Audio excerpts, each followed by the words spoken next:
The contracts listed in schedule for the projects specified in column 1 between the parties specified in column 2, executed on the dates specified in column 3, for the amounts specified in column 4, is deemed to be cured.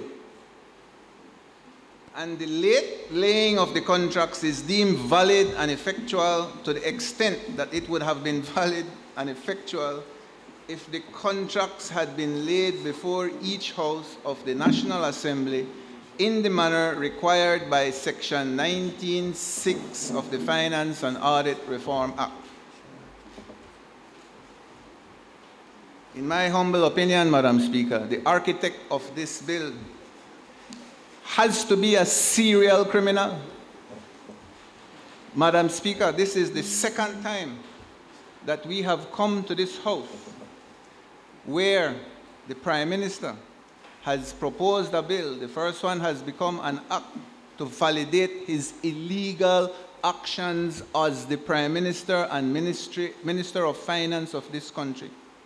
He has consistently, Madam Speaker, been acting illegal when it pertains to the Finance and Audit Reform Act, and he has been consistent in acting unconstitutional, Madam Speaker, in his position as Minister of Finance and the Prime Minister of this country. I calculated the $1.5 billion of illegal spending, and we could have free education and free health care for the entire nation for 20 years, free. Yet, Madam Speaker, I lock up my boy constituents for canned beef. Lock him up for our canned beef. When the highest man in this land acts illegally and unconstitutionally, and he comes here in our face to present another stupid bill that means absolutely nothing. Oh, wow.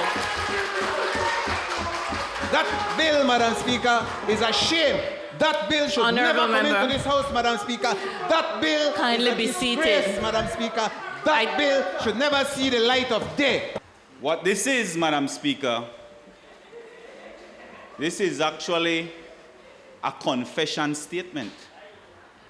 In criminal law, this is an admission of guilt by the Prime Minister of this country that he has committed yet another wrong against the people of Belize. Madam Speaker, in 2005, the unions in this country fought tooth and nail. They came to this National Assembly and they fought for reform in this country. And they got changes. They got the Finance and Audit Reform Act, and that is what they fought for. That is what they deserved. And what we have here today, Madam Speaker, we have a Prime Minister who is openly admitting and confessing that he has violated the Finance and Audit Reform Act. It states he wants to validate the omission by the minister to lay the government contracts on the table. He wants to validate his criminal act, and I'm going to repeat, it was a criminal act. Let us be very, very clear about this bill, Madam Speaker.